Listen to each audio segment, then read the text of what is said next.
Excuse me a second, I just got to make sure I read this right. Jesus spoke to all of the people and he said, suppose one of you has a friend, and you go to him at midnight and say to him, friend, lend me 3 loaves of bread, for a friend of mine has arrived, and I have nothing to set before him. Can I just stop you there for a minute, Jesus? Because it kind of seems to me you're doing a lot of heavy-duty supposing there. Because, well, first of all, if a so-called friend of mine arrived at my doorstep at midnight, totally unannounced, and expected me to put him up and feed him, why do you assume that I would just bring them in? I mean, I love my friends, don't get me wrong. But I kind of love them because I know they wouldn't put me in that kind of position.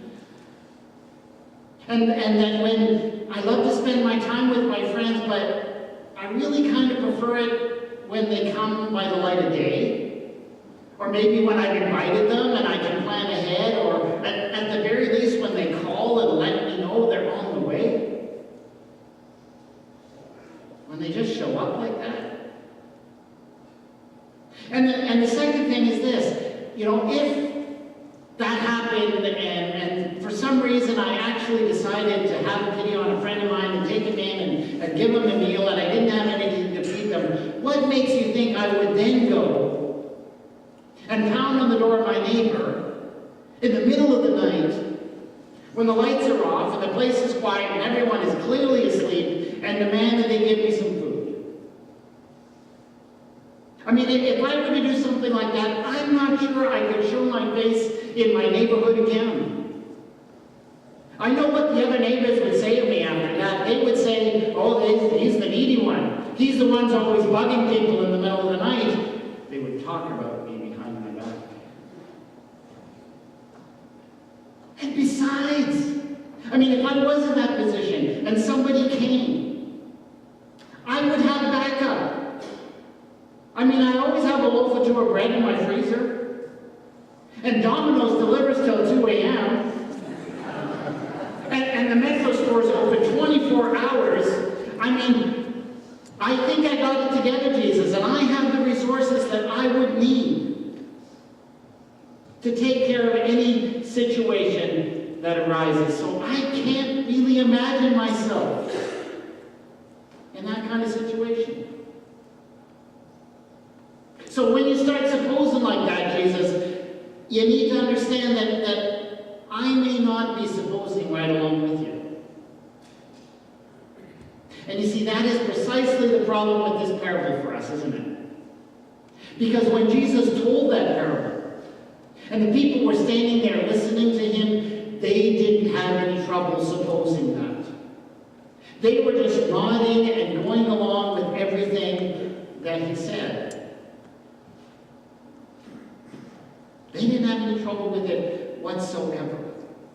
Now, of course, the parable was maybe a little bit far-fetched as Jesus told it. Because in that society, in that world, where people pretty much had to travel using natural light, it was extremely unlikely that someone would simply show up at your door in the middle of the night. It was hard to imagine that happening. But it was not at all hard for them to imagine somebody simply showing up at your door quite unexpectedly. Because that kind of thing happened all the time, which of course makes sense when you think about it. Because they didn't have any way of sending messages or calling ahead to let somebody know that they were arriving. But more important than that, there was an expectation in that society, in that culture, that if somebody did show up at your door, and even if it was a complete and utter stranger, that you had an obligation to let that person in, to give them hospitality, to feed them, and put them up for the night. We don't see it that way.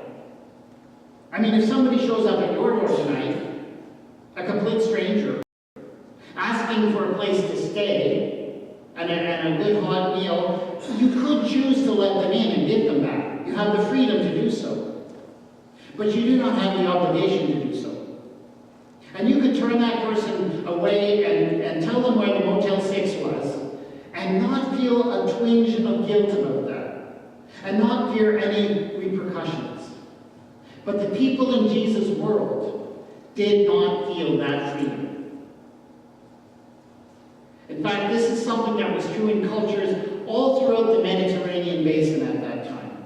Peoples all throughout that region told stories and myths and legends about gods.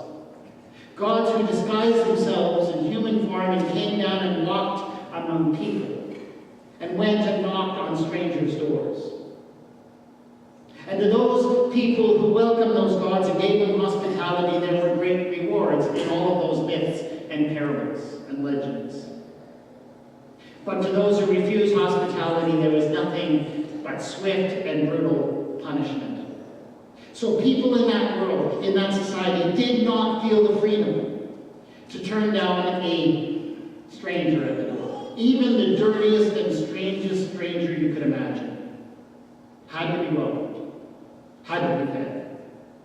And as an extension of that, when somebody arrived at your door and you welcomed them in, and if you didn't have enough food, yes, absolutely, you felt perfectly free to go to your neighbor and demand some food and expect that they would give it to you. That's simply the way that the society worked. And when Jesus told that parable, he could take all of that for granted. That everybody in the society listening to him understood that was how society worked, and he didn't need to explain it. It was taken for granted. And so this parable was not about how society worked. It was using an illustration from how society worked to tell the people something about prayer and how prayer worked. But because the people listening to Jesus tell this parable came from a different cultural background from us, they would have got a different lesson about prayer than we would be inclined to receive. So how is our society different? Our culture is different primarily in this. For us, it is more important to be self-reliant and self-sufficient than it is to depend on others. That is a priority for us. And so there is an expectation built into each and every one of us that whatever may arise, whatever problem may come along, we should have the resources in ourselves to take care of whatever arises. And that's what makes us feel secure. That's what makes us feel comfortable. We feel secure, therefore, when we've got money in the pocket, and money in the bank account, when there's a convenience store at the end of the street that's open all night, when we have a telephone, we can call for aid, when we have a car and go wherever we want, when we have the internet and can look up whatever information we need. That's what makes us feel secure. But you need to understand that the people of Jesus' time and place would have found no security in those things at all. They found security instead in the knowledge that they were surrounded by a community to whom they could turn, whatever situations might arise.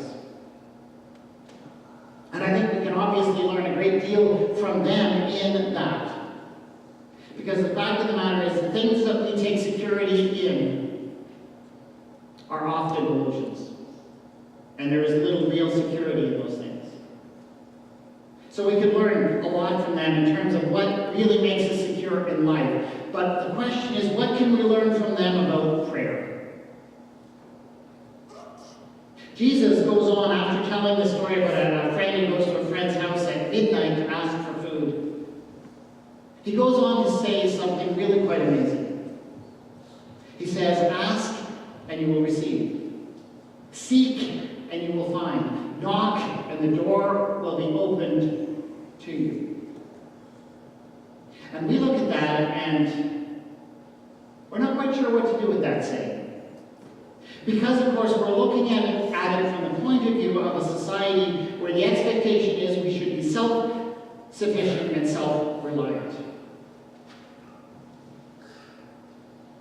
And when you come at that saying from that point of view, if somebody asks you, comes up to you and says to you, ask and you will receive, our response is therefore to ask for everything. Right? Because when your goal in life is to be completely self-reliant and self-sufficient, you know you never have enough resources to be self-reliant. You always need more, and so whenever the occasion arises, you will always grab more. And that's what makes you feel secure. I was listening to the radio yesterday. They were talking about the Silicon Valley in California and about all the people living in that region who have had sudden wealth dumped on them, through IPOs and things like that. People who suddenly became extremely wealthy, and there's quite a number in that particular area. And they were saying, what are the expectations about being rich when you live in Silicon Valley? And basically the assumption they were saying is, if you live in the Silicon Valley, what makes you rich is if you have $20 million. Anything less than that is not really enough. That's the way they look at it. Because, you see, when you have $20 million, the rest of your life can take care of itself. And you don't have to worry about anything. But anything less than that, something might arise that you will not be able to take care of. So that is apparently, at least in the Silicon Valley, the definition of wealthy. That's what it means to have enough. And that's the logical conclusion of a society where we assume that being self-sufficient and self-reliant is what it is all about. And if you have any less than that, you're not completely self-reliant and so you feel insecure. And of course, the reality is, of course, if you have 20 million, you still feel like you need more. So when you take that approach to life, which I think is very deeply ingrained in all of us, that it has to be about self-sufficiency, and you apply the words of Jesus, ask and you will receive to that, what you get is the prosperity gospel. This is a gospel that some people preach, where they say, if you believe, if you really believe and come to God and ask, God will make you extremely wealthy. God will give you that $20 million. God will give you that big house and that big car and that full wallet. And you can feel secure. This is a false gospel, of course, but it's a gospel that never goes away. People always will continue to preach it because it is a very attractive gospel for our culture. And of course, the end result is often that the people who preach it, at least some of the people who preach it, do become extremely wealthy and their followers become extremely poor as a result of following them.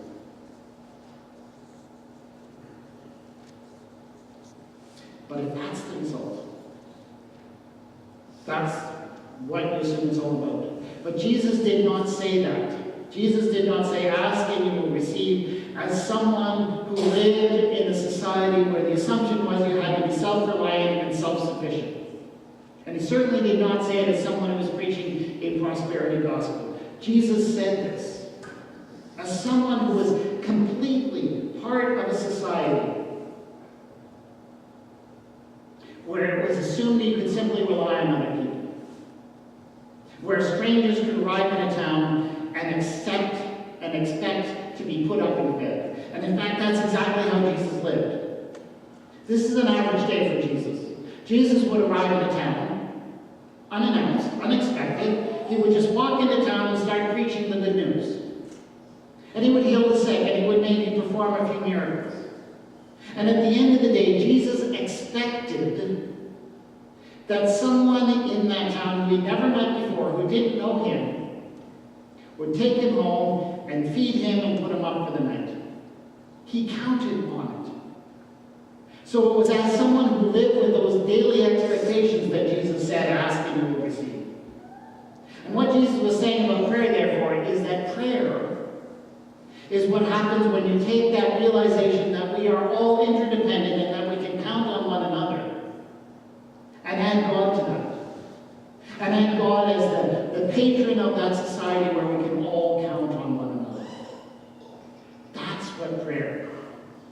That's when prayer becomes effective. I've known some people, many people in fact, who think they can't pray, who think that they can't come before God with anything, who think that they cannot worship in the life of the church. Why? Because they don't have their lives together. They look at their lives are a mess. And they don't have the resources they need to deal with the problems that arise. And they don't have the answers, and they have doubts and questions.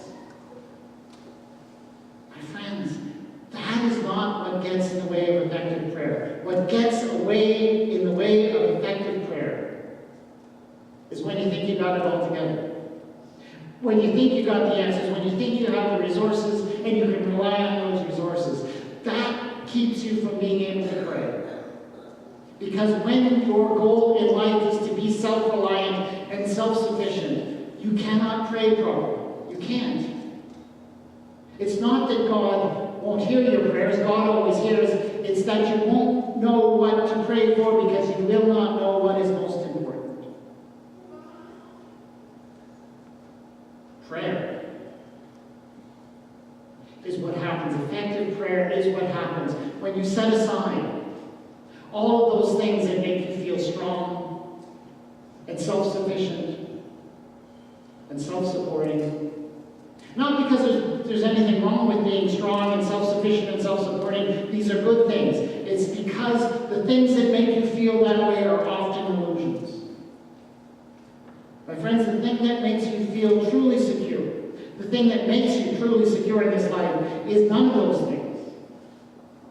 The thing that makes you secure is being in the merciful, loving, and gracious hands of God. That and only that makes you truly secure. And when you realize that and you come to God with the requests that are in your heart and your mind, Jesus' promise is secure. God will hear, God will answer. Does that mean that God will give you everything you desire? Of course not.